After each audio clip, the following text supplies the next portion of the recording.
Assalamualaikum warahmatullahi wabarakatuh. Alhamdulillahirabbil alamin wa sallallahu ala sayyidina Muhammadin wa alihi wa sahbihi ajmain. Allahumma faqihna fid din wa 'allimna ta'wila, amin ya rabbal alamin.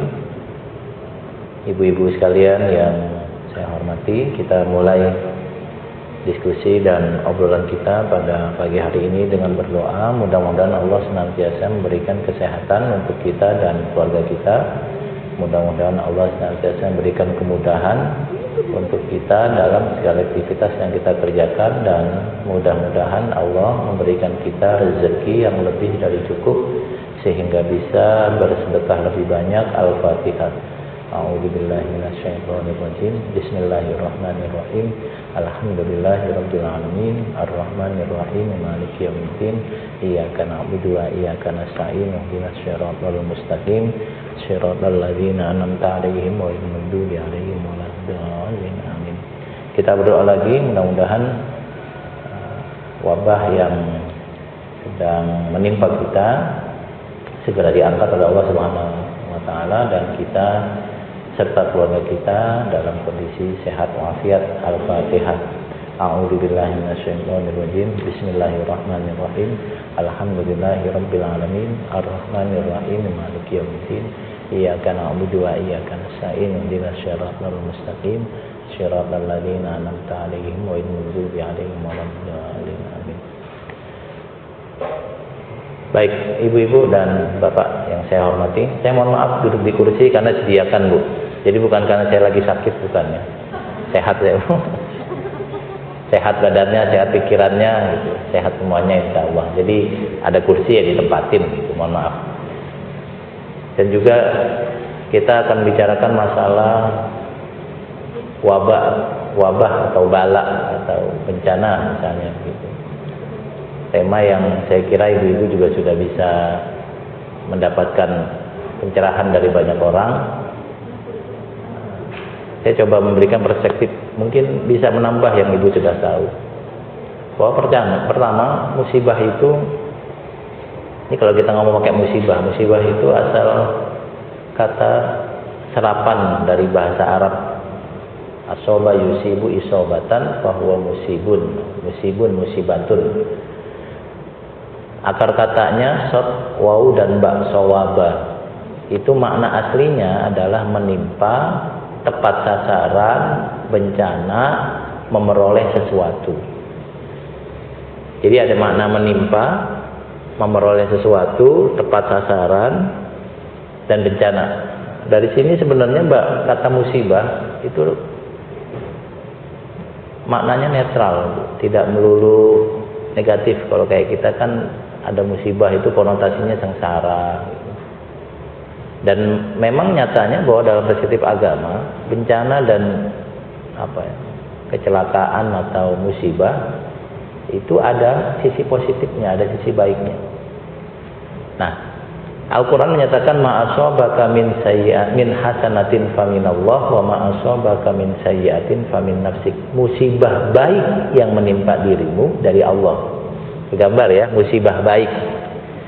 Dan musibah buruk yang menimpamu itu dari dirimu sendiri. Jadi Al-Quran menyebut ada musibah baik, asobaka min hasanatin, dan menyebut juga ada musibah buruk. Ada musibah buruk. Memang kalau perspektif kita, baik buruk itu relatif. Tapi kalau perspektif Tuhan itu kayaknya tidak ada baik buruk seperti yang ada pada kita. Misalnya begini, penggusuran rumah di bantaran kali itu buruk buat orang yang udah tinggal di situ, tapi baik buat orang yang nggak jadi kebanjiran. Kita kebanjiran gara-gara kalinya asalnya 30 meter sekarang jadi 5 meter. Airnya kemudian mau nggak mau meluap karena nggak ketampung. Ketika kita ngomong penggusuran pemukiman di pinggir kali, itu buruk bagi orang yang kegusur, baik bagi orang yang tidak kegusur dan malah jadi nggak macet jalan. Ibu-ibu ini macet bete nggak sih, Bu? Bete banget kalau macet ya. Saya kemarin dari sini, dari rumah saya Sawangan ke Bekasi itu bisa 2 jam 3 jam. Itu kalau naik pesawat udah sampai Singapura, Bu ya. kadang-kadang ya. Kadang-kadang lebih dari segitu kalau lagi rush hour, lagi waktu macet dan seterusnya. Apalagi misalnya, kita bisa bilang bahwa nyamuk itu bisa musibah buat kita, tapi anugerah buat produsen obat nyamuk misalnya begitu. Kalau begitu sama kayak gini Bu, ibu ada yang meninggal keluarganya, itu musibah buruk buat keluarga yang ditinggal mati. Tapi buat penggali kubur rezekinya dari situ ya. Ini kalau nggak ada yang mati, ini kuburan siapa yang gali? Dia gali doang, nggak ada yang ngisi, kasihan ya. Ngapain Pak? Saya gali kuburan, emang ada yang mati? Enggak, iseng aja gitu. Jadi artinya kalau ketika ada yang meninggal gimana? Bahkan kalau kita melihat orang yang kena musibah mati itu merasa musibah. Kalau dia orang baik nggak musibah Bu. Kalau orang baik mati itu malah enak. Bilang ketemu Tuhan. Di dunia ini dia melakukan sholat, ikut pengajian, baca Quran, nggak kelihatan balasannya ya. Bu datang kemarin dapat apa Bu? Dapat door prize? Enggak kayaknya ya. Iya, tapi dapat pahala. Lah pahala di sini mana ya? Perasaan ngaji udah 20 tahun nggak dapat pahala dari kemarin ini. Ya pahala di akhirat. Untuk jemput pahalanya mati dulu. Kita berharap Rabbana atina fid dunya hasanah, ya Allah berikan saya kebahagiaan di dunia, wa fil akhirati hasanah, dan kebaikan di akhirat. Pengen masuk surga tapi nggak mau mati, susah juga ya. Harus mati dulu. Jadi kalau ditanya mati baik atau enggak, kalau bahasa kita ada baiknya ada buruknya, tapi bahasa Tuhan biasa aja, netral. Nah, tapi jangan ngomong kematian baik di depan orang yang baru tinggal mati ya. Orang lagi sedih dibilang Bu yang sabar, mati itu baik ya, jangan ya.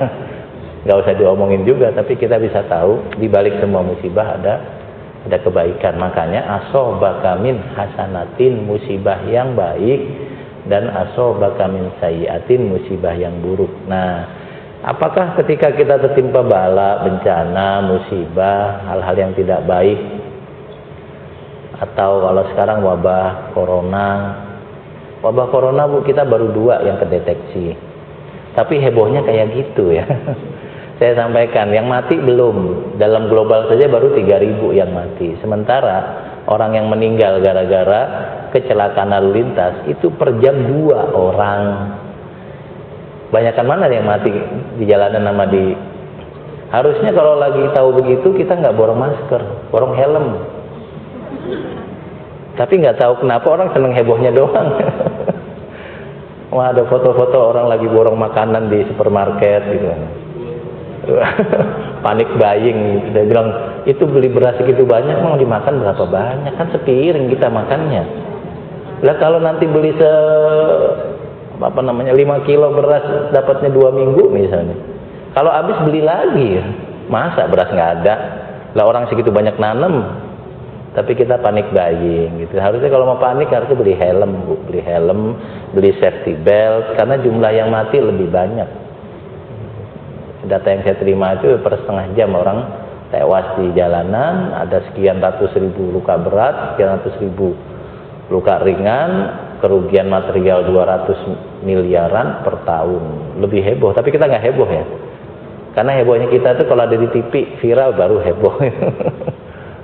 Baik, saya akan membacakan beberapa ayat dan hadis yang menggambarkan perspektif. Ya mungkin ibu sudah tahu lah, saya mau menguatkan yang ibu sudah tahu. Bagaimana musibah itu kita memahaminya. Pertama, semua orang pasti kena dapat musibah. Musibah yang tadi ya, baik atau buruk tadi itu ya. Yang mungkin baik menurut kita, tidak baik menurut orang lain. Pokoknya musibah itu tadi, semua orang pasti dapat. Luqman pernah berpesan pada anaknya, wasbir ala ma asobak, inna zalika min azmil umur. Bersabarlah kamu terhadap apapun yang menimpa dirimu, karena musibah itu, asobak tadi, musibah itu adalah ketetapan yang pasti menimpa siapapun. Siapapun pasti kena musibah, siapapun pasti ditinggal mati, siapapun pernah sakit. Saya nggak tahu ada orang yang nggak sakit. Ada, kayaknya nggak ada yang sakit, tetap sakit gitu. Maka kemudian kata Luqman, semuanya pasti dapat jatah musibah. Jadi yang disiapin apa? Sabarnya. Musibah pasti dapat, sabarnya yang penting. Ibu mau ngumpet keluar dari sini di wrapping pakai plastik, pakai helm, bisa kena virus, kena bisa Bu, bisa. Ibu nggak pakai apa-apa juga nggak kena virus gitu. Perasaan saya di jalanan tiap hari nggak juga kena virus. Saya kena virus kalau kehujanan Bu, hujan gede gitu, nggak pakai jas hujan, nah itu baru kena virus. Tapi obatnya gampang, dikerokin istri sembuh. Syaratnya istri bisa nyembuhin kayaknya kalau kita baik sama istri, istrinya ngerokinnya enak. Tapi kalau nggak baik, ngerokinnya bikin silang gitu. Bikin silang gitu. Tengah-tengah tengkorak. Jangan-jangan kalau saya ngomong depan ibu-ibu sih ya, kalau depan bapak enak. Jangan-jangan obat kita itu istri kita. Stres kerja itu istri yang nenangin. Kali gitu, kayaknya sih gitu kayaknya. Saya hidupnya begitu. Kayak kalau lagi bete di kantor ketemu istri jadi bete-nya kurang atau lupa. Gitu. Ke kantor lagi bete lagi. Pulang hilang lagi. Sakit flu apa gitu ya dirawat sama istri sembuh gitu. Nggak tahu kenapa kalau yang rawat istri lebih baik daripada perawat ya. Perawat itu udah kuliah Bu, tapi lebih enak dirawat istri atau anak sendiri gitu. Nah, wasbir ala ma asobat, sabar atas apapun yang menimpa dirimu. Kenapa? Karena inna dzalika min azmil umur, itu adalah ketetapan yang pasti, siapapun pasti dapat musibah. Pernah ditinggal mati, pernah sakit, pernah lapar. Saya yakin semua kita pasti pernah lapar. Bulan Ramadan paling nggak lapar gitu. Bulan Ramadan. Atau lagi mau mudik, tiba-tiba rest areanya penuh, nggak dapat makanan, nah itu juga lapar. Jatahnya sudah ada. Yang disiapin bukan apa-apa, sabarnya aja. Sabar ya, tetap ada antisipasi, tapi sabarnya yang paling penting. Kemudian dalam Al-Quran surat Al-Baqarah Allah nyatakan walana beluannakum bisyai'im minal khawfi wal ju'i wa naqsim minal amwali wal anfusi wat samarat wa basyiris sabirin. Nanti ibu-ibu bisa saya kasih tulisannya Bu, ini tulisan lama, jadi ibu saya kasih kalau memang perlu. Ayatnya juga saya kasih, sama lengkap tulisannya. Nah, pasti kami akan uji kalian bisyai'im minal khauf, dengan rasa takut. Semua orang pasti ada takutnya. Saya punya kenalan badannya besar banget, takut sama ular bulu. Ular bulu takut.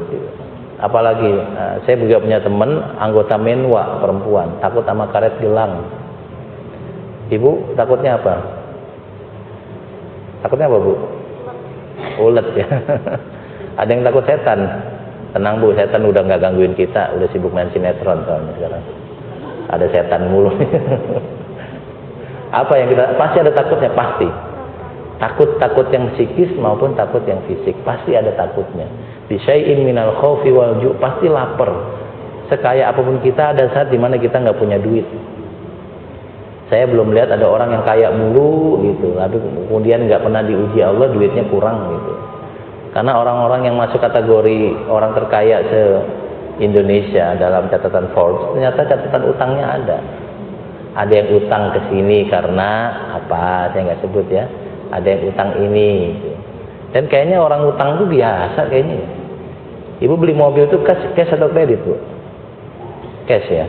Ya ada yang kredit ya, ada yang kredit ya. Beli rumah cash apa kredit? Jangan utang, bahasanya cash saja atau kredit. Kalau utang gimana gitu. Kayaknya ada, dan artinya kita akan ada masa di mana ketika uang kita banyak, nanti ada masa uang kita nggak ada. Uang kita nggak ada. Apa yang disiapin? Lagi-lagi wabasyiris sabirin. Saat uangnya banyak, sabar, jangan boros. Saat uangnya nggak ada, sabar untuk bisa berhemat, gitu. Untuk bisa menikmati ketiadaan itu, gitu kira-kira. Bisyai'in minal khaufi wal ju'i wa naqsin minal amwal wal anfusi, ditinggal mati orang tua, ditinggal mati keluarga, teman, gitu. Wal anfusi was samarat, juga kekurangan buah-buahan atau kemewahan hidup. Lalu kata Allah wa basyiris sabirin, di balik musibah semua itu beri kabar gembira bagi orang yang sabar. Kuncinya sabar ternyata ya. Makanya kalau ibu rumahnya nggak kebuka, pintunya hilang, sabar aja Bu, karena kuncinya sabar. bukan kunci pintu, itu kunci. Kan ada istilahnya. Motor nggak bisa kebuka gimana nih? Ya kuncinya sabar. Baik, ternyata semuanya itu sabar. Kalau kita sabar, musibah bisa dilewati dengan baik.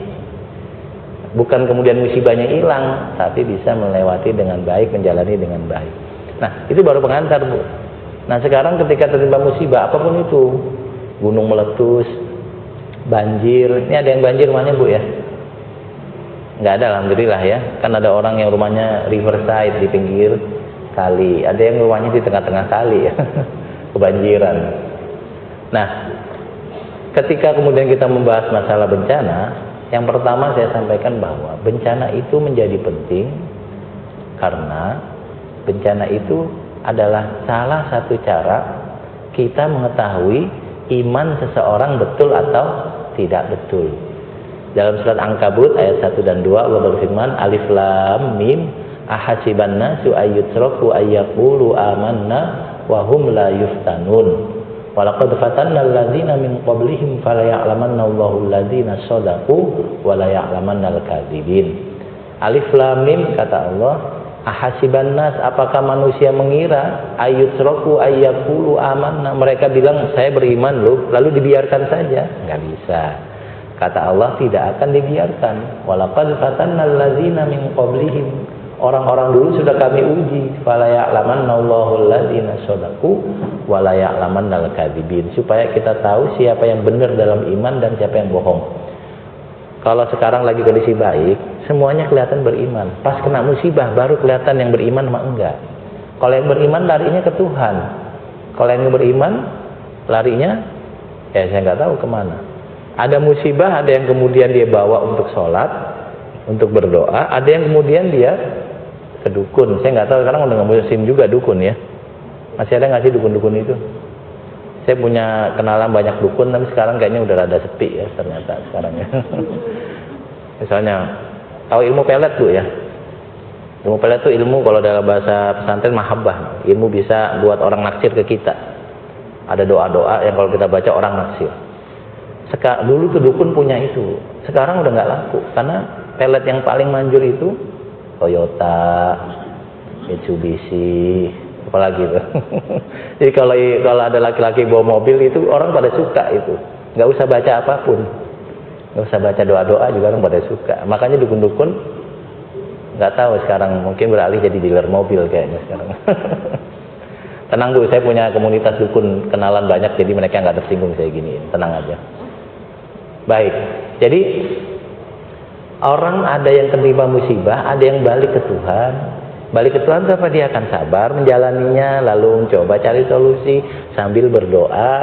Karena kita tahu musibah sehebat apapun ada solusinya kalau Allah kasih. Kalau Allah nggak kasih, ya nggak apa-apa, karena memang kita lagi diuji. Gitu. Mau diuji, kalau kita manja juga nggak keren-keren amat. Kita menjadi hebat kalau diuji. Nah, Allah bilang, walaqad fatanna alladzina min qablihim fala ya'lamanna Allahu alladzina shadaqu wa la ya'lamanna al-kadzibin. Sungguh orang dulu sudah kami uji, kelihatan tuh mana yang beneran beriman dan mana yang bohong. Kalau diuji dengan kebaikan, punya duit banyak nih. Nanti kelihatan, Bu, siapa yang imannya kuat sama yang imannya tipis-tipis. Kalau yang kuat duitnya banyak, zakatnya banyak. Zakatnya banyak. Nggak tahu nih, ibu-ibu udah rutin zakat mudah-mudahan. Kalau nggak rutin zakat, bahaya. Zakat itu kecil, cuma 2,5%. Dalam penghitungan saya, itu nggak lebih besar daripada biaya pulsa. Telepon kita, paket internet kita, atau biaya kita main ke mall, ngajak anak-anak. Jadi kalau kita masih berat bayar zakat, tebelin dikit deh imannya. Nanti ada orang yang diuji dengan duit banyak, kemudian imannya bagus, dia akan menggunakan duit dengan baik. Ada yang diuji dengan duit banyak, menggunakan dengan tidak baik. Nah, kita tahu kalau udah diuji. Ada yang diuji ganteng misalnya, alhamdulillah ya, saya nggak pernah kena musibah ganteng, jadi nggak tahu rasanya orang ganteng. Orang ganteng itu ada yang diuji dengan ganteng, lalu ada yang memilih setia pada istrinya, ada yang memilih untuk setia pada istri-istri dan selingkuhannya. Jadi istrinya banyak, selingkuhannya banyak. Kalau orang jelek mah nggak bisa, Bu. Susah. Orang biasa, tapi orang ganteng, makanya orang ganteng itu ujian. Orang cantik juga ujian. Orang cantik ada yang memilih setia pada istri dan pada suami dan keluarganya. Ada yang memilih untuk menjadi sosialita, gaul kemana-mana, ditanya lagi di mana, lagi di sini, di situ, di sini. Kalau ibu saya ditanya nih hari Rabu ada di mana? Di masjid. Sosialita masjid tuh ya. Pada enak jawabnya itu ya. Udah kegambar ya, udah masjid ya. Masjid ngapain ya? Nggak duduk doang, duduk di masjid.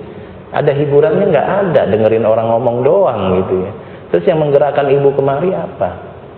Karena ibu pengen lebih baik dalam beragama gitu kira-kira. Pengen ketemu orang-orang yang sama solehahnya, kira-kira begitu. Nah jadi ketahuan tuh. Ada orang yang diuji punya mobil banyak, parkirnya di masjid. Nggak usah tiap hari bu, kalau tiap hari parkir di masjid nitip mobil namanya itu ya. Nggak punya parkiran, parkir mobilnya di masjid. Tapi sering ke masjid. Ada yang punya mobil nggak pernah ke masjid. Nah saya punya contoh. Dulu MRT Lebak Bulus ketika baru gusuran itu ada orang yang sangat rutin ke masjid tuh. Sampai kita anggap dia sebagai pengurus masjid. Tapi kena gusur dan kena gusurnya gede. Rumahnya itu di dalam, masuk ke dalam, kegusur. Setelah kegusur dia beli rumah di Mojok lagi dekat daerah Depok. Beli rumah satu, beli kontrakan, beli mobil, beli apa. Udah jarang ke masjid sekarang bu. Makanya kalau ibu punya harta cukup lalu ke masjid itu anugerah bu. Karena harusnya bukan di sini tempatnya ibu. Harusnya lagi bikin konten YouTube gitu di Singapura gitu misalnya. Itu anugerah. Nah orang kelihatan baik enggaknya itu kalau diuji. Itu kan ujian enak. Kalau ujian nggak enak, pas kena musibah, pas lagi sakit, nanti pilihannya itu ada orang yang memilih untuk berdoa, ada yang memilih tidak berdoa. Kira-kira begitu, selalu begitu saja musibah baik atau buruk. Nanti ada orang yang ujian CPNS misalnya, ada yang memilih untuk belajar lalu berdoa, ada yang memilih datang ke orang sakti lalu minta didoain dan bawa jimat. Ibu bawa jimat nggak? Enggak ya. Enggak, kita tuh nggak tahu kenapa kemudian kita merasa ada sesuatu yang lebih hebat dari kemampuan doa. Saya juga kadang-kadang bingung, harusnya doa aja gitu. Misalnya, itu yang pertama. Jadi musibah itu menjadi wajib untuk mengetahui kita beneran beriman atau enggak. Kalau tanpa musibah, kita nggak ketahuan mana yang imannya tebal, mana yang tipis. Nggak ketahuan. Nah yang kedua, musibah itu dalam bahasa hadis dinyatakan adalah bukti bahwa Allah sayang pada kita. Innallaha idza ahabba qauman ibtalahum dalam bahasa hadisnya. Allah kalau cinta pada sebuah kaum, komunitas atau pada seseorang, ibtalahum, diuji, dikasih ujian. Ibu-ibu jangan kira bahwa ujian itu kemudian karena Allah benci, bukan. Tapi bisa jadi ujian itu pengen buat kita kuat. Saya kasih contoh ya. Saya kan dulu juga sempat akrab dengan teman-teman yang silat Betawi, silat apa begitu. Saya belajar silat Betawi dulu. Nah bedanya ketika latihan, teman-teman itu dipaksa push up, kuda-kuda. Kalau saya karena yang latih itu teman saya sendiri. Ini latihan mulai jam 9 malam. Kita latihan malam bu ya, 9 malam. Jam setengah 10 saya udah capek. Saya bilang, bang saya minta izin ya bang, saya mau beli es dulu. Ya di nggak apa-apa. Saya dikasih izin beli es. Lagi capek-capeknya. Teman-teman beli es, bang minta izin beli es. Lu nggak boleh, lu kuda-kuda dulu. Akhirnya apa yang terjadi? Setelah 1 tahun, teman saya jago silat semua. Saya nggak jago bu. Saya jago minum es. Jadi ketika orang disuruh kuda-kuda itu malah jago. Teman saya dulu latihan di sini. Nah, seragamnya merah pink atau apa itu ya. Ibu tahu lah, besar sekali. Apa namanya? Perguruannya itu besar karena ada di setiap kabupaten, tiap ranting kecamatan ada. Lagi-lagi sama. Asal orang latihan karena memang saya dianggap lebih senior gitu ya. Saya dikasih privilege kasih keistimewaan lah begitu. Yang dilakukan apa? Tiap kali saya sudah capek saya istirahat. 1 tahun bu teman saya, semua anggota yang satu level dengan saya itu semuanya sudah juara provinsi dan juara nasional. Saya untuk performance aja nggak diajak gitu. Kita performance nih, tiap tahun kan ada perekrutan peserta baru, kita nggak diajak. Saya nggak diajak. Bukan karena personal nggak dekat, personal dekat banget saya. Tapi karena saya nggak bisa. Kenapa? Lawang orang latihan silat malah duduk-duduk. Saya juga dulu latihan tenaga dalam. Jadi level-levelnya tuh lumayan. Biasanya orang kalau sudah 10 kali latihan boleh naik level. Saya cuma 2 kali boleh karena saya pengurusnya. Jadi pas ada kenaikan level kan orang didata, masukin nama saya aja sendiri. Ini level saya tinggi nggak bisa ngapa-ngapain saya ini. Jadi ketika diuji itu buat kita kuat kok. Buat kita kuat. Jadi jangan bilang Allah kok, Allah mana Allah lagi marah. Nggak marah kayaknya Allah itu. Kalau Allah marah kita udah bonyok mukanya, Bu. Tiap kali berdosa lalu kita dihukum Tuhan, Ibu sampai sini mungkin sudah hancur mukanya, sudah merah-merah. Lagi naik mobil inget tetangga yang rese, lalu kita gerundel, ya Allah tetangga cuk langsung benjol gitu. Sampai sini benjol semua dan mungkin saya sudah nggak berbentuk muka saya. Lagi naik motor kesalip orang sebel gitu. Lagi naik motor ada angkot yang ngambil ngelawan arus sebel. Sampai sini saya udah berubah mukanya. Tapi Allah maafkan itu. Allah kasih waktu untuk minta maaf. Jadi ketika Allah uji itu bukan Allah marah.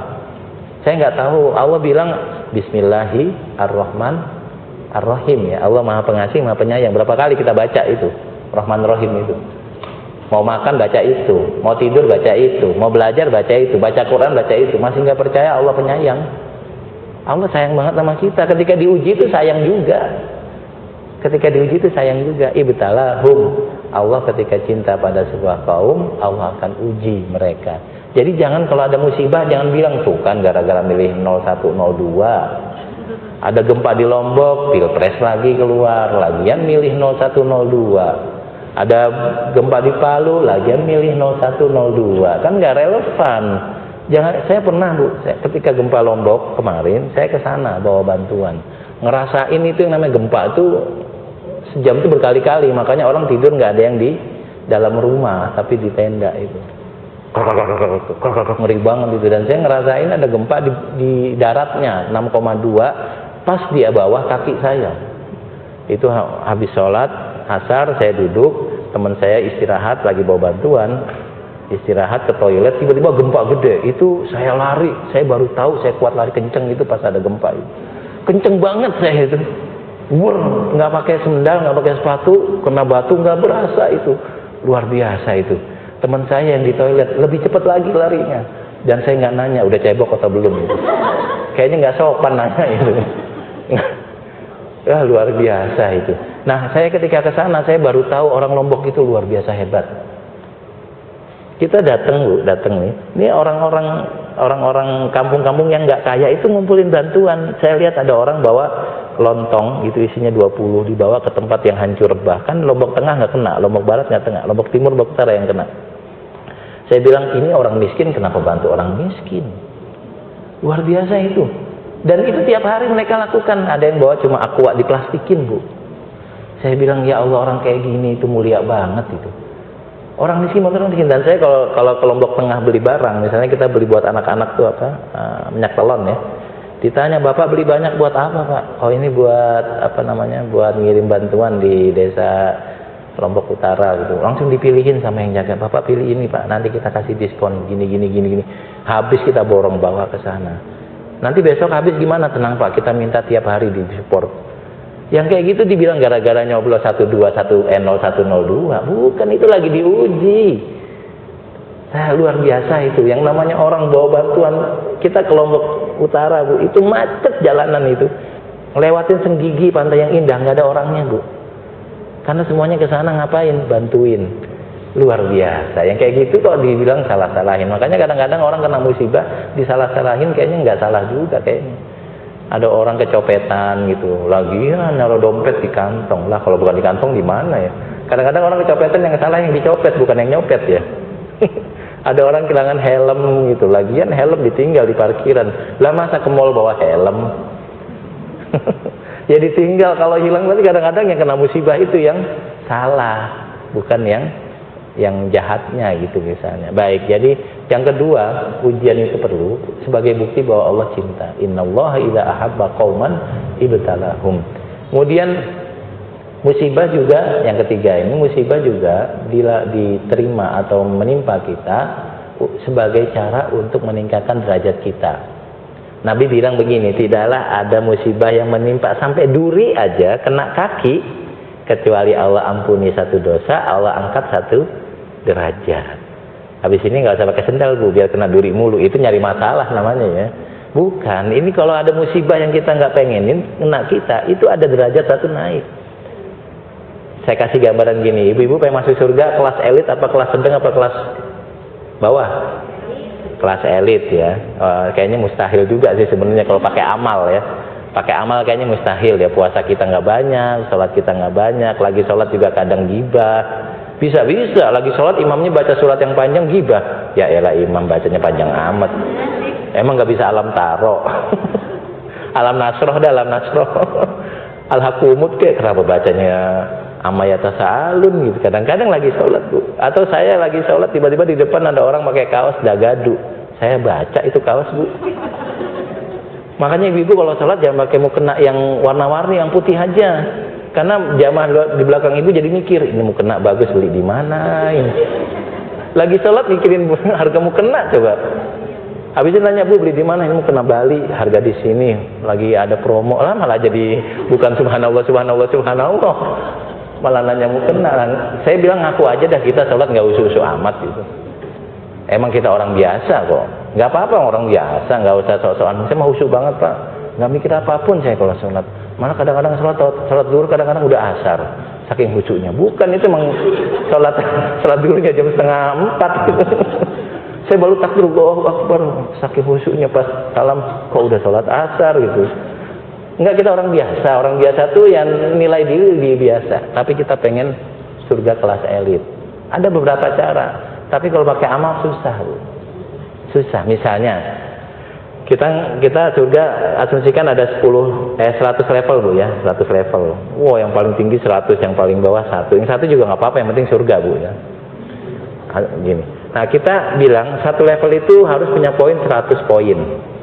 Jadi kalau poin kita 100 poin ada di level 1, 150 poin 1, level 1. Nanti kalau punya 200 baru naik level 2 misalnya begitu. Nah, supaya ibu banyak poin, ibu harus banyak ibadah.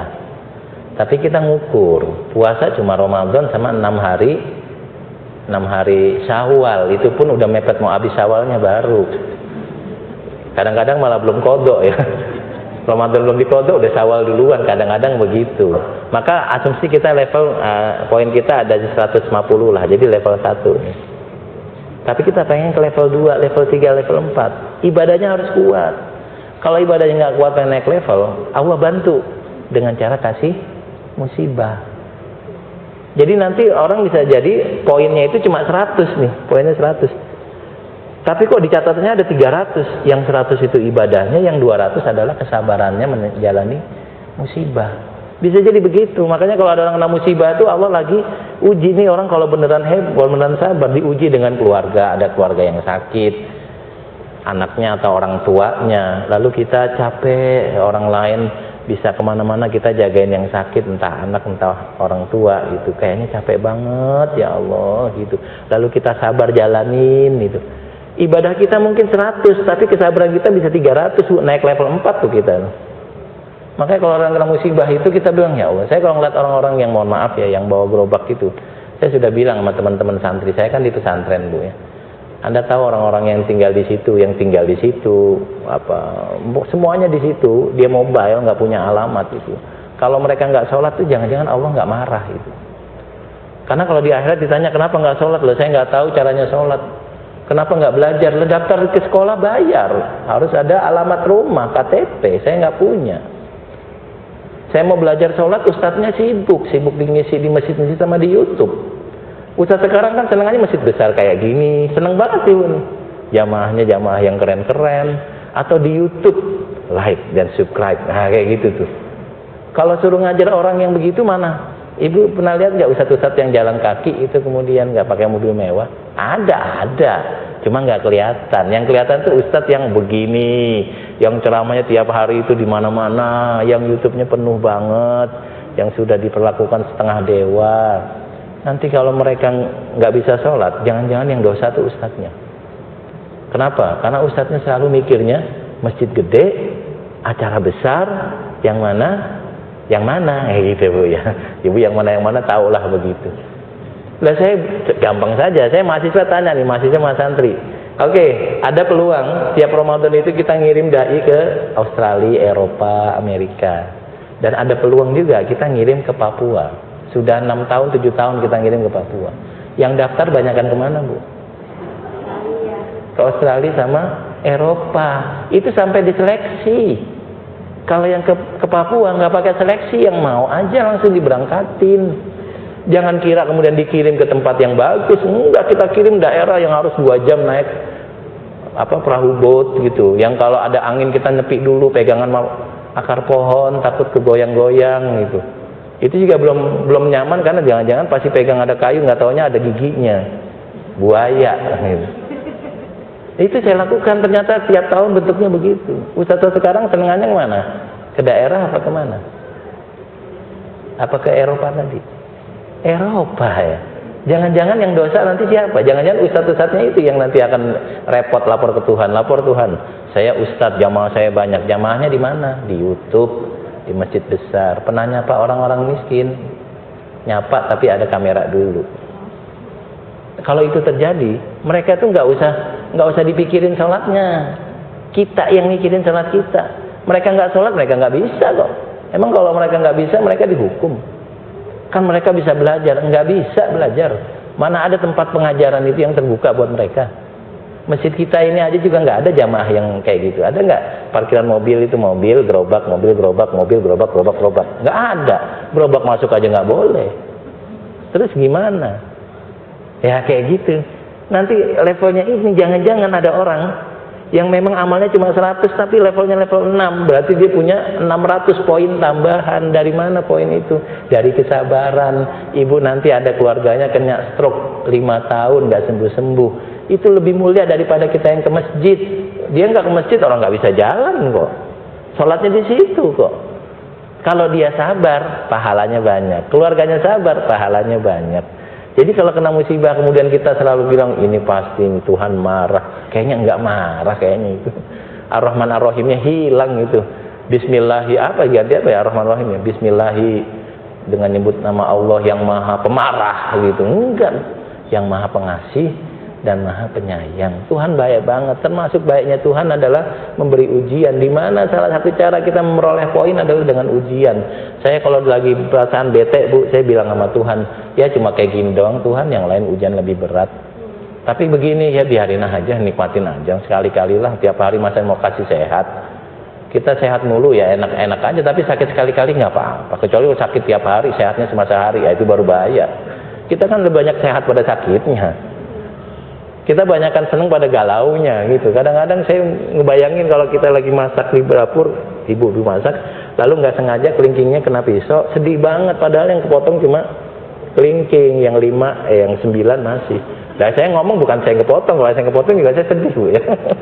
Kadang-kadang kita melihat orang tuh yang sabar, lalu bukan yang kena musibah, gua yang kena musibah. Tapi memang begitu. Cara Allah memuliakan orang dengan cara mengasih musibah. Ibu kalau mau levelnya tinggi, banyakin ibadah. Tapi kalau ibadah ibu nggak tinggi, tapi Allah tentukan level kita tinggi, ibadah kita pas-pasan, tapi level kita ditentukan Allah segini, maka mau nggak mau Allah uji.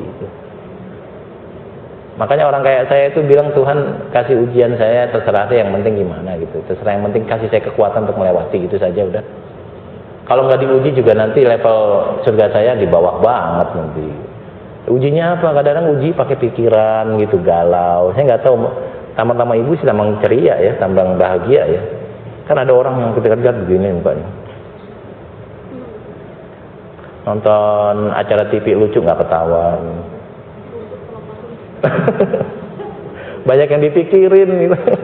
Tapi itu mungkin cara Allah untuk memuliakan kita. Karena kita nggak soleh-soleh amat, nggak soleh-soleh amat. Saya udah jamin itu, jamin. Muka-muka kita muka orang awam.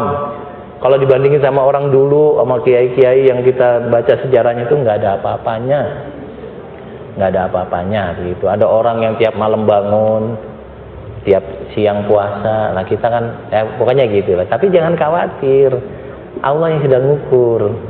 Karena kita orang biasa, ibadahnya orang biasa, ujiannya orang biasa, tapi nanti masih surga. Tinggal lobby Tuhan aja. Tuhan, kalau level saya level 3, pengen dong level 6 gitu. Lu kan amal lu dikit gitu misalnya ya. Ya tapi kan Tuhan Maha Pengasih Penyayang. Kasihin dong saya gitu, kasihi saya gitu. Nanti bisa naik kalau bisa lobby, Bu ya. Kalau mau lobby dari sekarang lobbynya. Jangan di akhirat ngelobi Tuhan. Lobbynya sekarang ngapain dia sholat ya? Sholat enggak, minta sama Tuhan di akhirat. Kan bilang perasaan enggak pernah sholat ya, ngapain minta sekarang, kan aneh gitu ya. Lebihnya sekarang. Nah kita ini alhamdulillah yang kumpulnya di masjid musola ini, yang nggak tiap hari, seminggu sekali udah cukup Bu. Orang awam, kecuali kalau memang ibu jadi marbot ya tiap hari ada di masjid ya. Teman saya mulia banget dari kecil sampai tua ada di masjid, hebat banget dia jadi marbotnya dia. Memang mulia memang. Baik, yang keempat, musibah diberikan Allah kepada kita untuk apa bahasanya itu ya, menunjukkan kemuliaan kita. Saya nggak tahu, mungkin sama dengan yang tadi, tapi gambarannya saya maunya hadisnya begini Bu. Nabi ditanya sama Sa'ad bin Abi Waqqas, man asyaddun nasi balaan, siapa orang yang paling berat ujiannya? Nabi bilang apa? Al-anbiya fal amsal wal amsal. Orang yang paling berat ujian itu para nabi. Kemudian orang yang di bawahnya, orang yang di bawahnya. Jadi makin tinggi derajat orang, makin besar ujian yang diterima. Saya ngebayangin, saya ceritain beberapa nabi yang punya ujian. Nanti ibu ukur pada diri kita masing-masing. Nabi Nuh dinyatakan Al-Quran, fala bisa fihim alfasanatin illa khamsina ama. Berdakwah selama 950 tahun dakwah. Yang dapat orang yang beriman sedikit, sisanya orang mencibir. Orangnya malah bilang, ya elah tuh Nuh udah tua masih ngomong aneh aja. Dihina, dinistakan, dicaci maki. Kalau ibu berdakwah tanpa gaji ya, selama 950 tahun dicibir tiap hari, kayaknya kita nggak kuat ya. Kita baru dakwah sehari dicibir, kayaknya resign jadi nabi itu. Tuhan jangan jadi nabi, dia berat banget. Ngajak dakwah dibilang orang gila, ngajak dakwah dilemparin kotoran, berat. Nabi Nuh 950 tahun itu lama banget, dari mulai dakwah pada orang, pada anaknya, cucunya, cicitnya enggak. Dan ini bilang, lu gila Nuh, lu gila. Anaknya bilang, ya elah nih orang gila, makan api lu Bu itu. Sakit banget itu, saya nggak tahu sakitnya di mana Nabi Nuh itu, apa di sini, apa seluruh tubuhnya sakit itu. Jadi kebayang bahwa kalau kemudian ujian itu berbanding lurus dengan kebencian dan kemarahan Tuhan, Nabi Nuh lagi dibenci sama Tuhan tuh. Ini Nuh kayaknya dibenci banget sama Tuhan. 950 tahun dakwah dilecehin mulu. Tapi ternyata Nabi bilang, asyaddun nasi balaan al-anbiya wal amsal wal amsal. Oke, kita ambil contoh lain misalnya Nabi Muhammad berdakwah, awal-awal berdakwah dicaci maki sampai selesai. Udah segitu diancam, pernah diboikot 5 tahun Bu. Diboikot itu berarti nggak boleh beli, nggak boleh jual. Lalu Nabi Muhammad dengan keluarganya kemudian memilih untuk pindah ke tempat yang jauh. Ada orang yang berani ngumpet-ngumpet jualan supaya bisa makan. Sampai sejarah mencatat Nabi Muhammad itu dan keluarganya itu memotong kulit-kulit. Jadi kulit kambing yang sudah dikeringkan yang buat alas, yang buat selimut, digunting, direbus, dimakan. Itu bertahun-tahun. Kalau kita ketimpa kayak gitu, bilang, ya Tuhan resign, saya jadi nabi, nggak mau, berat banget jadi nabi itu. Kecuali kalau digaji tiap bulan, nggak apa-apa lah, stres tuh tanggal 1, tanggal 29 stres. Biasa tanggal 30 gajian, kan enak gitu. Muhammad gila lu, ya nggak apa-apa lah gila. Lihat tanggal 30 gue dapat gaji, kan nggak digaji. Ada nggak sejarah mencatat Nabi Muhammad mewah? Nggak ada. Kalau dia mau mewah bisa, tapi milih nggak mewah. Tapi kemudian berat banget tuh. Hijrah tuh nggak gampang. Saya harus sampaikan, hijrah itu bukan pindah rumah. Kalau pindah rumah tuh begini, orang Mekah nih bilang, ibu-ibu nanti sore saya mau ke Madinah, mau hijrah, pamit dulu ya Bu ya. Kalau bisa ntar siang tahlilan dulu. Enak, kalau hijrah ngomong begitu ditangkap. Orang hijrah itu meninggalkan semua harta, pergi ngumpet-ngumpet, jalannya jauh tanpa GPS. Kebayang kalau ibu jalan, Mekah Madinah itu berapa? Saya nggak tahu, saya lupa sih. Mungkin 200-300 kilo mungkin. Saya lupa. Itu jalan tanpa GPS. Kalau kita kesasar nggak sampai ke sana, sampai ke Laut Merah, Bu. Ini mana Madinahnya, malah Laut Merah gitu. Laut Merah tuh di Kornis, Bu. Ibu kalau main ke Jeddah itu ada Kornis, pantai Kornis itulah itu Laut Merah itu. Ini nggak ada GPS, nggak boleh bawa barang. Kenapa? Karena kalau diem di situ diganggu, disakiti, bahkan bisa dibunuh. Sampai di Madinah ada janji nggak? Misalnya Nabi Muhammad bilang, sahabatku, Anda semua pergi hijrah ke Madinah, nanti kita kasih modal kerja 1 orang 1 M. Enggak ternyata. Sampai sana makan apa? Ya wallahu alam dah, makan-makan enggak. Enak enggak itu? Enggak enak Bu. Yang enak tetap di Mekah. Tetap punya duit, tetap punya rumah, tetap punya kendaraan, tetap punya tetangga. Pindah ke sana belum tentu, tapi mereka bergerak ke sana. Pindah ke sana dengan tanpa jaminan dapat apapun dari Nabi Muhammad. Luar biasa itu. Maka kalau dibilang hijrah gampang, nggak gampang, nggak gampang. Susah, berat. Saya ngebandingin bahwa kita kehilangan dompet aja sedih. Kehilangan dompet itu ada ATM, ada KTP, iktp itu, ada apa lagi itu, kartu kredit apa gitu ya. Itu sedih banget itu, padahal bisa dibikin. Lah kalau orang Mekah yang pergi ke Madinah hilang semuanya. Sedih, tapi mau jalan. Karena saya punya kenalan dulu ustazah, lihat murung, saya lihat kenapa ustazah kok murung? Dompet saya hilang, Ustaz. Waduh. Ya nanti kita cari, coba cari nggak dapat juga.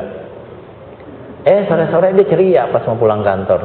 Lah, kok udah nggak sedih lagi? Ada dompetnya di pojokan ternyata. Ketindih sama mau kena loh, kan ada. Jadi cuma gara-gara dompet doang sedihnya kayak apa lah. Kalau orang hijrah semuanya ditinggal. Nah, makanya kemudian apa bahasanya itu? Musibah itu tidak melulu kemudian diasumsikan sebagai hal buruk.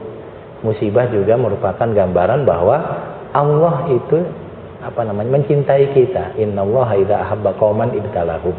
Nah, yang kelima adalah musibah atau bencana menimpa kita itu sebagai peringatan. Kenapa ada banjir? Karena kita nebangin pohon, buang sampah sembarangan.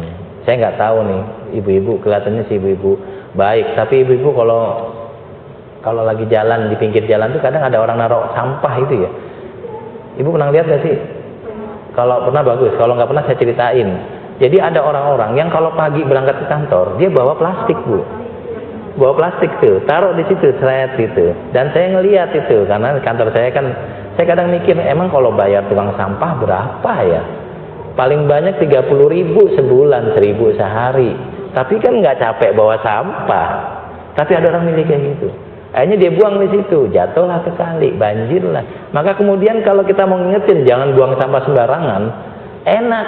Gara-gara lu buang sampah sembarangan banjir. Tapi kalau nggak ada banjir ngingetinnya gimana? Mungkin gara-gara banjir setengah orang yang buang sampah jadi nggak buang sampah lagi. Kalau tanpa banjir orang buang sampah sembarangan, buang sampah sembarangan. Nanti ada orang yang buang sampah ke jalan tol, Bu. Jalan tol kan ada pagarnya ya. Itu dilempar cekus gitu. Nah kalau begini kita bilang mulailah jangan buang sampah sembarangan. Nanti sampahnya kena hujan ke bawah ke selokan, ke bawah ke kali, mampet airnya harusnya sampai ke hilir tapi nggak nyampe keluar, jadi banjir. Perlu diingetin kita itu, karena kalau diingetinnya pakai mulut nggak bisa, tapi kalau diingetin pakai musibah baru bisa. Saya kasih contoh lagi, ibu-ibu ada yang suka main petasan? Nggak ada ya? Anaknya main petasan nggak sih? Nggak juga. Main petasan itu kan sebenarnya seneng, tapi yang main, yang lagi tidur nggak seneng. Saya kalau lagi anak petasan saya usir. Lu orang mana? Orang kampung sana. Lu main di kampung lu, jangan di kampung orang. Berisik, mau tidur gitu kira-kira. Nah kalau ngomong petasan itu nggak ada manfaat, nggak ada apa gitu. Itu kurang kena. Tapi kalau ada orang yang pegang petasan, biar meletus, tangannya kemudian luka, habis itu nggak main petasan lagi, Bu ya. Gampangan mana ngingetin orang itu dengan bilang jangan main petasan, atau dengan cara dikasih ujian tangannya kena petasan? Lebih gampang, lebih kena kasih ujian. Paling enggak dia temennya, tetangganya nggak main petasan lagi. Tapi jangan kita berharap ya Allah mudah-mudahan tangannya kena petasan. Jangan juga, itu doa jelek itu. Jangan. Tapi kadang-kadang ada orang yang perlu dikasih ujian supaya sadar. Ibu-ibu nanti punya teman yang sholatnya susah, ke masjid susah, baru kena musibah baru ke masjid. Jadi ada orang yang diajak ke masjid itu bukan hayya 'alas sholat, tapi karena dia kena musibah. Banyak loh, Bu. Saya punya teman yang dulu tuh biasa gaul kemana-mana, tapi kemudian ketika kena musibah dia sakit, nggak punya uang, baru lari ke masjid. Padahal kan gampang ya, ke masjid ya, dekat masjidnya gitu kira-kira. Tapi ada yang orang yang harus kena musibah dulu baru mau ke masjid gitu. Nah, artinya bahwa terkadang orang dapat musibah itu supaya diingetin, lu ke masjid. Bukan untuk apa-apa, ke masjid itu artinya bukan masjid bangunannya, tapi masjid itu sujud lagi gitu. Balik lagi ke Allah lagi, balik lagi menjadi orang baik lagi. Karena kadang-kadang orang yang sudah mapan ekonominya naik, nanti gaya hidupnya juga berubah itu. Dia perlu ada teguran baik pada dirinya atau keluarganya atau orang lain yang membuat dia tetap sosial ekonominya meninggi, tapi kesolehan pribadinya juga meninggi. Dan itu nggak gampang, Bu. Saya kalau mau survei, misalnya saya kasih kuesioner, Ibu sebutin nama-nama kenalan baik Ibu, lalu tulis berapa banyak yang ke masjid juga, kaya juga, atau yang ke masjid doang tapi nggak kaya, atau kaya tapi nggak ke masjid.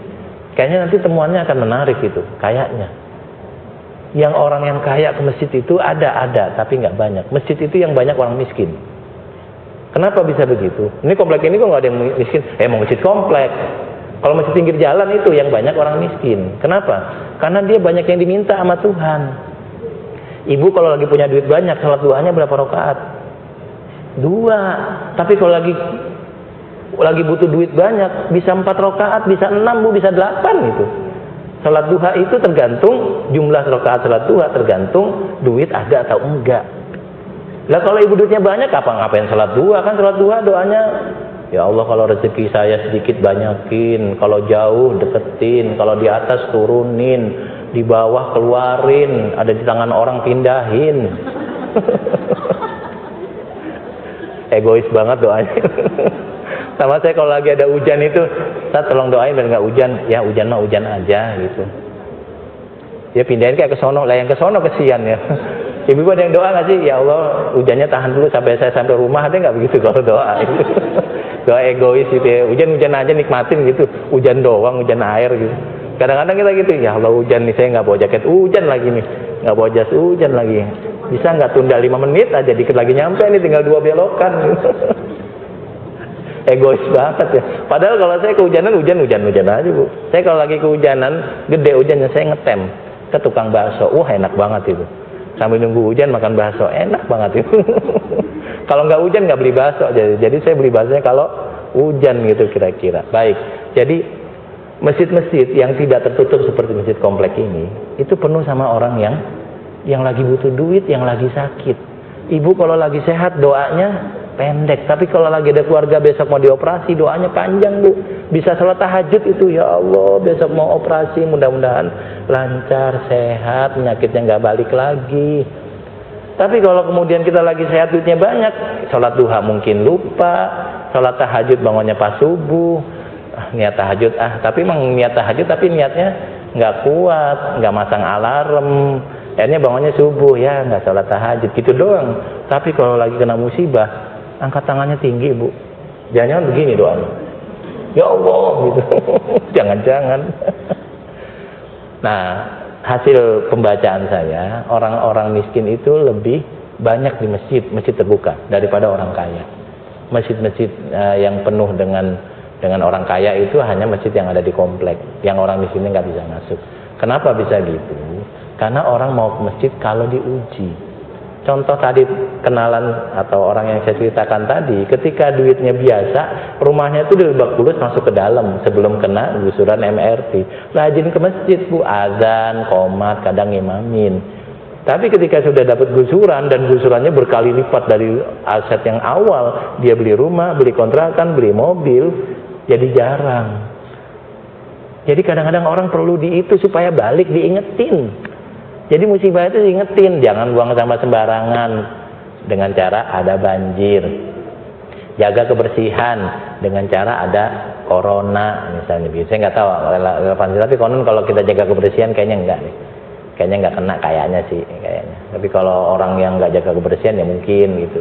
Jaga kesehatan, cukup tidur, cukup makan, cukup istirahat dan seterusnya gitu. Nah kadang-kadang begitu.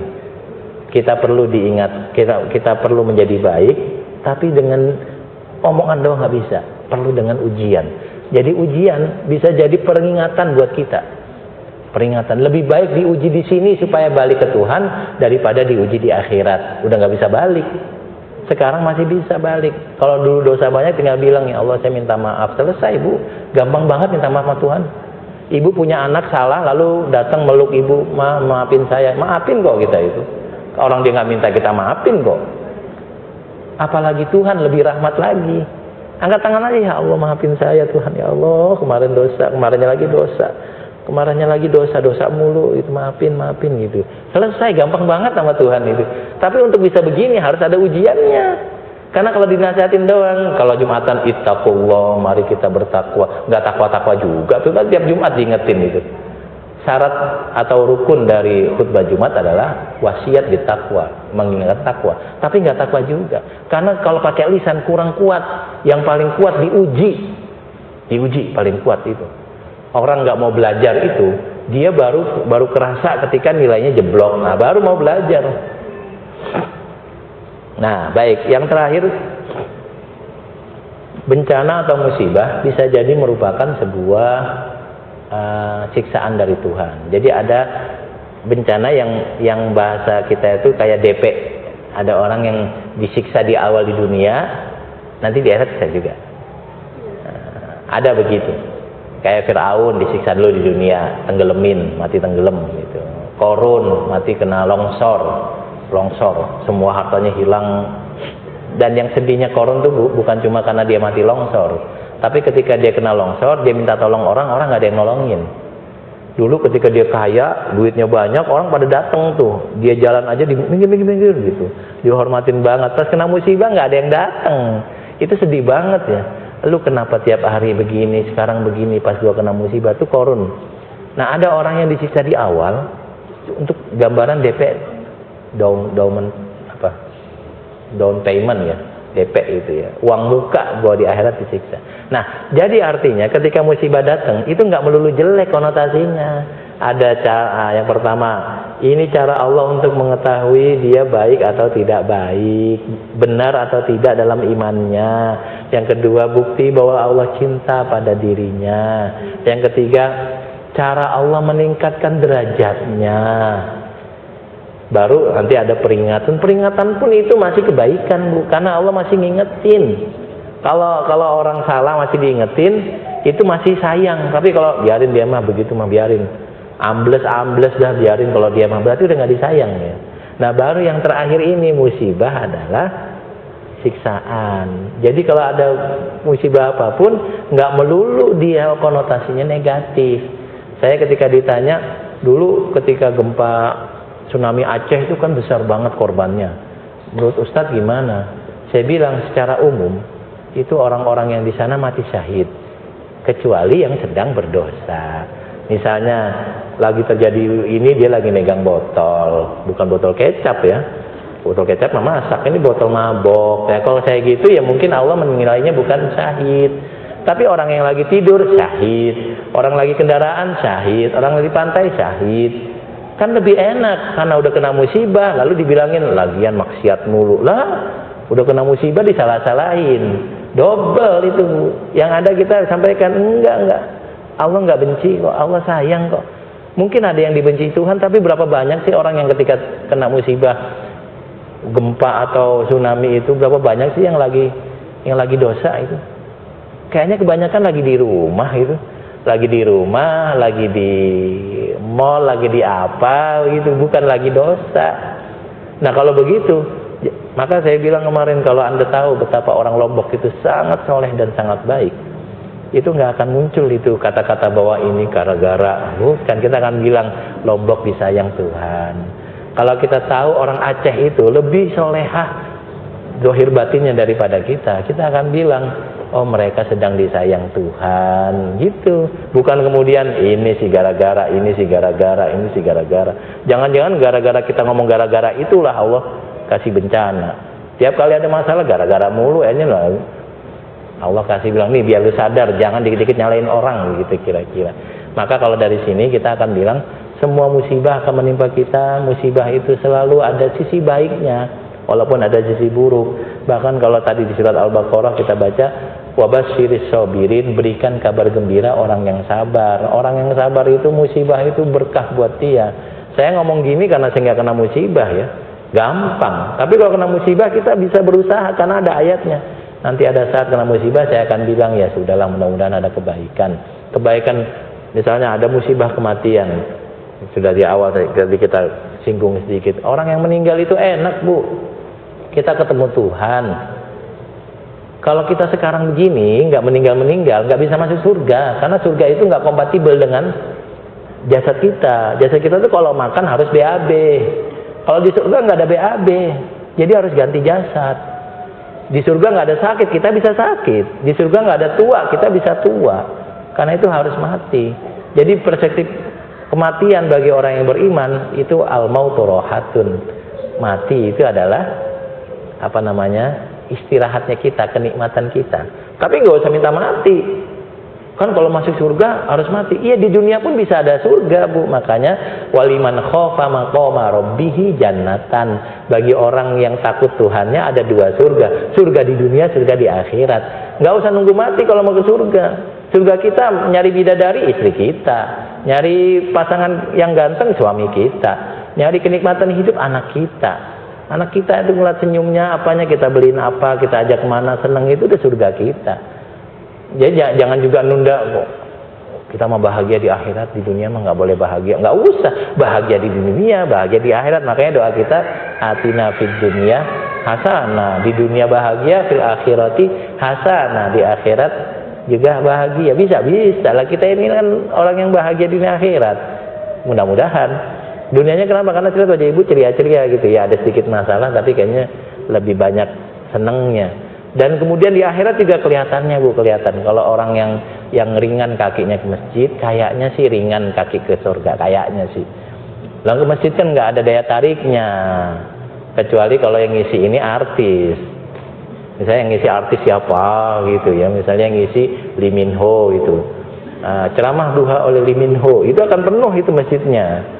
Atau ceramah duha oleh Shah Rukh Khan misalnya kan, yang ngisi kan saya, tampangnya juga nggak menarik, bajunya nggak menarik, omongannya nggak menarik. Lalu yang membuat ibu datang apa? Ya motif-motif duniawinya mungkin ada tapi kecil ya. Yang gede ya motif pengen ngaji aja, dengerin aja, duduk aja, ketemu orang aja gitu kira-kira.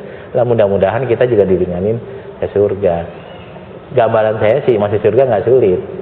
Neraka juga nggak sulit gitu, sama-sama gampang. Ini kayak gini kan insya Allah juga, insya Allah masuk surga. Baik, di balik musibah itu, apapun itu ada. Kalau dalam bahasa Al-Quran terakhir, fa innama al-usri yusra, innama al-usri yusra. Ada 2 usri, ada 2 yusron. Yang pertama pakai al ma'rifat. Berarti kalau 2 kata pakai al, itu yang pertama sama yang kedua itu sama. Yusron nggak pakai al, pakai tanwin nakirah. Berarti yusron yang pertama dengan yang kedua beda. Berarti 1 kesulitan, 2 kebaikan. Kalau ibu-ibu sakit, itu kesulitan 1, kebaikannya 2. Kebaikan pertama ibu sembuh atau ibu meninggal. Meninggal juga baik loh. Yang kedua, ibu dapat pahala. Loh kayak gitu. Gitu. Saya nggak tahu kalau kemudian misalnya kita puasa nih, puasa kan lapar, keburukannya 1 lapar. Tapi kebaikannya kata Nabi ada 2. Ketika kita buka puasa, sama ketika di akhirat dapat surga. Buka puasa adalah momen di mana es teh itu menjadi sangat nikmat. Gorengan itu menjadi makanan surga. Beduk itu menjadi lagu-lagu yang indah gitu ya. Duk duk duk duk. Ya Allah, nikmat banget. Ternyata ibu-ibu lagi bersihin kasur gitu ya. Baru jam 3 ada bedak-bedak gitu. Tapi kerasa nikmat. Nah, apa ini? Berarti setiap ada musibah Allah siapkan 2. Wa basyiris sabirin. Kuncinya kayaknya cuma 1. Sabar saja. Kalau ada musibah sabar. Saya ngomong begini juga saya musibah saya banyak. Tapi saya sudah bilang saya punya sabar juga ada. Jadi bisa cengengesan di depan ibu. Kalau saya nggak punya sabar, saya akan bilang ngapain ngomong musibah, gue lagi kena musibah. Ngapain nasihatin orang, gue aja lagi galau. Gitu. Padahal semua orang punya galaunya masing-masing. Nah, tapi Allah siapkan kebaikan di balik kegalauan itu. Mudah-mudahan ada manfaatnya. Masih ada waktu kalau ibu-ibu mau nambahin, silakan. Ada yang mau nambah atau ada yang mau nanya? Ya ibu.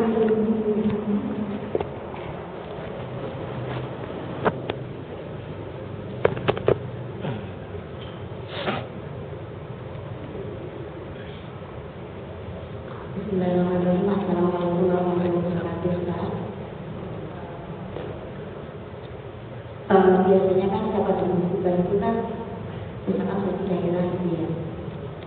Terus di suatu daerah itu banyak tempat maksiat gitu. Ketika itu sudah kan rata-rata banyak orang itu ngomong, di sana kan banyak maksiat sih, makanya orang tanya gitu. Gimana? Baik. Terima kasih Ibu. Jadi itu paradigma yang rata dimiliki kita. Jadi tiap kali ada musibah dikaitkan dengan maksiat dan dikaitkan dengan kesalahan. Nah, barusan kita sampaikan musibah itu ada kalanya memang siksaan, ada kalanya peringatan, bahkan ada kalanya bukti Allah sayang, Allah meningkatkan derajat kita, dan bukti bahwa Allah ingin menguji keimanan.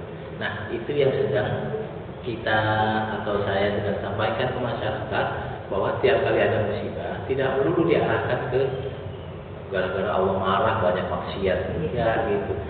Secara jujur Bu, Lombok dengan Jakarta kayaknya banyakkan Jakarta, kayaknya tempat-tempat buat maksiat kayaknya. Jadi saya belum hitung, tapi kayaknya banyakkan di sini kayaknya. Karena kalau di sana di Lombok itu mungkin kumpul di tempat-tempat wisata, dan itu juga masih wajar. Tapi kok Jakarta nggak kena musibah? Jangan-jangan kalau kita begini, saya mau sampaikan terima kasih Ibu dan Ibu. Kalau kita dikit-dikit itu melihat sesuatu lalu tidak berpikir solusi, kita akan sengsara terus. Saya kasih gambaran. Banjir itu di mana-mana ada. Gempa di mana-mana ada. Indonesia itu ring of fire. Jadi dia potensi gempanya banyak banget, dan gempa kita banyak banget emang. Jepang juga ring of fire tuh. Jepang itu gempa mulu. Bedanya kalau kita kena musibah, ya udah nasib, mau gimana lagi gitu. Kalau Jepang kena musibah, dia pikir gimana caranya kalau gempa bangunan nggak ambruk. Maka ketika gempa besar di Fukushima Daiichi, itu yang mati dikit banget Bu, luar biasa itu. Padahal gedungnya banyak banget itu, karena mereka berpikir musibah pasti ada, cuma caranya kita menyikapi musibah itu.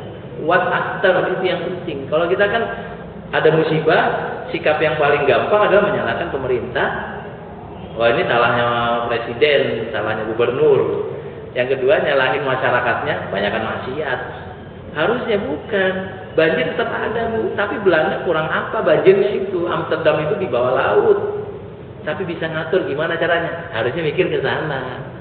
Jadi jangan Jakarta banjir nih gara-gara gubernurnya. Lah semua gubernur juga banjir. Terus gimana? Cari solusi supaya banjir bisa teratasi. Gempa kita gempa mulu. Lah Jepang juga gempa.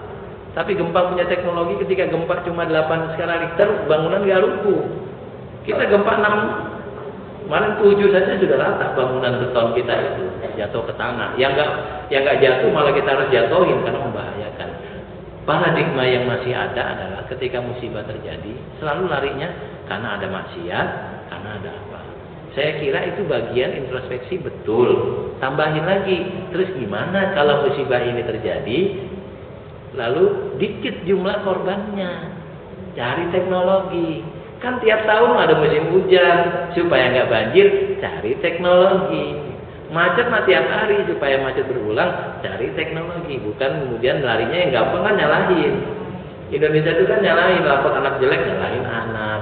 Lapor apa lagi, ada musibah nyalahin. Cari salahnya, termasuk yang paling gampang, nyalahin presiden, nyalahin gubernur, nyalahin wali kota. Itu paling gampang tuh. Sama nyalahin masyarakat yang kena musibah, padahal nggak empati. Harusnya ketika kena musibah kita datang, kita harus kasih bantuan sebisa kita. Karena gini Bu, ketika musibah terjadi itu yang diuji dua. Yang diuji orang yang kena musibah dengan kesabarannya. Yang kedua, yang diuji adalah kita yang kena musibah. Apakah kita tergerak untuk bantu atau enggak? Jangan-jangan ada musibah kita cuma dibantu doang, bukan bantu, bukan ngirim bantuan, bukan transfer uang. Jadi orang-orang yang di sana malah kebanyakan lulus ujian, kita yang nggak lulus. Karena ketika musibah ada, kita malah nyalah-nyalahin. Dan saya nggak tahu tuh residu-residu pemilu masih ada itu. Karena ketika ada musibah, gubernurnya salah, presidennya salah. Ya kalau salah nanti ukurannya bukan kita, bukan bencana, bukan gempa, bukan banjir. Nanti ukurannya adalah ya itu urusan teman-teman di politik lah. Tapi kadang-kadang begini paradigmanya, di situ ada maksiat sih, di sini ada maksiat. Saya kadang-kadang kalau pakai begitu pengen banget itu Israel yang kena gempa, pengen banget itu. Dosanya itu udah nggak itu dosa dari mulai presiden sampai anak baru lahir juga dosa tuh, karena ngerampas. Tapi kan ternyata nggak begitu caranya. Mungkin Israel ada gempa, tapi ternyata mereka punya teknologi yang bisa mengantisipasi. Sama corona juga sama, nanti ada yang selesai corona, ada yang nggak selesai gitu. Menurut saya sih begitu. Jadi paradigma ketika ada musibah dikaitkan dengan maksiat itu boleh sebagai introspeksi. Tetapi alangkah lebih baik tidak berhenti pada menyalahkan satu dua orang. Kamu yang salah, jangan kita yang salah karena nyalahin orang dulu. Tapi harus mau mengambil sikap berupa apa yang harus kita lakukan kalau bencana ini terjadi lagi. Banjir tiap tahun kita harus punya mitigasi. Gempa terjadi terus, gunung meletus terjadi terus, harus punya mitigasi. Setahu saya Indonesia sudah mulai punya bangunan yang tahan gempa, yang di Jogja sudah ada di beberapa tempat. Itu teknologi di mana Jepang sudah duluan melakukan itu. Maka ketika kemarin kalau nggak salah ada banjir di Jepang ya, ada badai lalu banjir yang terjadi, yang foto yang sampai kita viral itu Bu ya, bening ternyata ya, nggak ada ular kobra gitu, ular kobra. Ada banjir ular kobra lewat cek, ular piton lewat cek, kotoran manusia lewat cek. Kasur lewat itu luar biasa tuh di Indonesia itu. Di kali ada kasur itu, buang susah banget buang sampah ke kasur itu. Nah, berarti apa yang kurang? Musibah tetap ada, semuanya kena. Jangan kemarin kalau nggak salah di Amerika juga ada badai, ada berapa puluh. Tapi berapa puluh itu kalau di Indonesia terjadi itu berapa ratus. Karena Amerika punya mitigasi bencana, setiap kali ada badai mereka turun dalam bawah tanah. Lalu mereka siapkan keperluan untuk sehari 2 hari. Yang atas rata dengan tanah mereka selamat semua. Mereka punya sistem warningnya yang bagus. Akan ada ini dalam 1 jam sampai ke kota. Satu kota itu sudah nyiapin diri. Itu yang perlu kita pikirkan, sehingga kalau ada badai ada apa kita nggak ada siap. Badai mau diapain? Kita mau tahan nggak bisa, angin segitu gede. Ya kita bisa meminimalisasi korban dengan cara berpikir what after musibah tadi itu. Nah, pengennya kita arahnya ke sana. Jangan kalau ada musibah lalu cari yang disalahin atau apalagi nyangkut-nyangkutin. Ada orang belokan itu kecelakaan dulu, bukan dicari, jangan-jangan belokannya terlalu tajam atau terlalu terbuka, ada angin kencang sehingga membuat oleng, tapi yang ada muncul di situ ada penunggunya. Lalu ada acara TV lagi di situ, dibahas, diwawancara setannya. Jam berapa lama? Bisa 30 tahun ada di sini. Jadi nggak maju-maju kita ini. Kalau kecelakaan di Amerika juga kecelakaan. Mereka punya lampu merah juga punya, tapi kok nggak kayak kita? Gimana kita nggak kecelakaan? Naik motor melawan arus, ngambil sebelah kanan, kencang, tanah kencang. Tabrakan bukan pengok motornya, orangnya yang pengok. Jadi sebenarnya musibah semua ada. Maksiat nggak maksiat akan ada. Inna dzalika min azmil umur, itu bagian dari ketetapan Tuhan yang pasti kita terima. Bedanya what afternya. Saya pengen banget itu. Saya ngajar di kampus sains Bu. Ketika ngajar ilmu agama Islam, mereka bertanya kayak gini. Saya bilang, saya kecewa kalau kampus sains seperti ini masih berpikir musibah itu relevannya dengan kesalahan. Saya bilang bisa jadi memang kita salah, tetapi cari solusinya. Banjir tiap tahun gimana supaya enggak? Tapi alhamdulillah korban meninggal banjir tiap tahun berkurang. Itu anugerah buat kita. Walaupun sebenarnya pengen sih nggak ada korban, pengennya gitu. Pengennya ketika banjir nggak ada yang meninggal, pengennya gitu. Pengennya. Ini ada penyakit corona nih. Tinggal siapa yang siap, siapa yang nggak siap. Kalau yang siap gugup, beli beras, beli apa? Kalau yang siap ya biasa aja. Saya akan jaga kesehatan saya cuci tangan. Saya sebelum kemari juga cuci tangan di situ, pakai obatnya, sabunnya gitu. Paling nggak ikhtiarnya ada. Yang kedua kita wudhu mulu, kali kena virus wudhu rontok gitu kali. Yang ketiga kita punya hujan. Saya kadang berpikir hujan itu salah satu cara untuk merontokin virus yang ada di udara kayaknya gitu. Kita nyiram susah, hujan aja, dan kita punya itu. Nah sekarang gimana kemudian berpikir what after? Bencana tetap ada, musibah tetap ada, tetapi kita harus siap. Saya kasih contoh yang paling gampang. Saya mudah-mudahan, mohon maaf kalau panjang-panjang terus. Yang paling gampang, orang akan mati semuanya, gitu. Orang akan mati.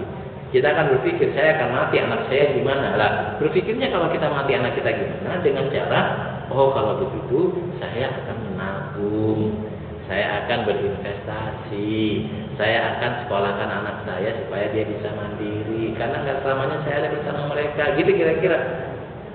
Kalau mati pasti mati, tapi gimana setelah kita mati kita tetap bisa show must go on, gitu. Tetap berjalan hidup kita. Gitu.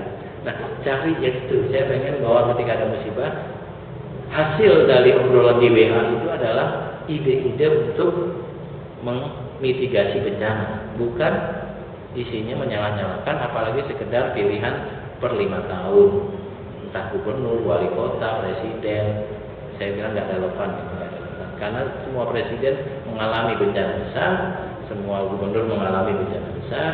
Lalu kemudian kesalahannya di mana? Kesalahannya mungkin kita kurang mitigasi sehingga jumlah korbannya banyak.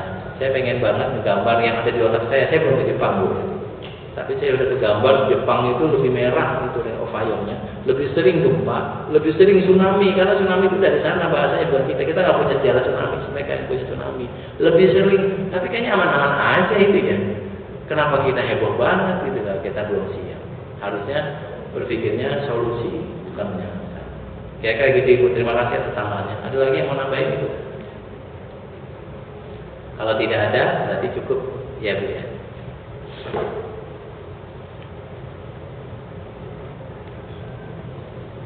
Oh.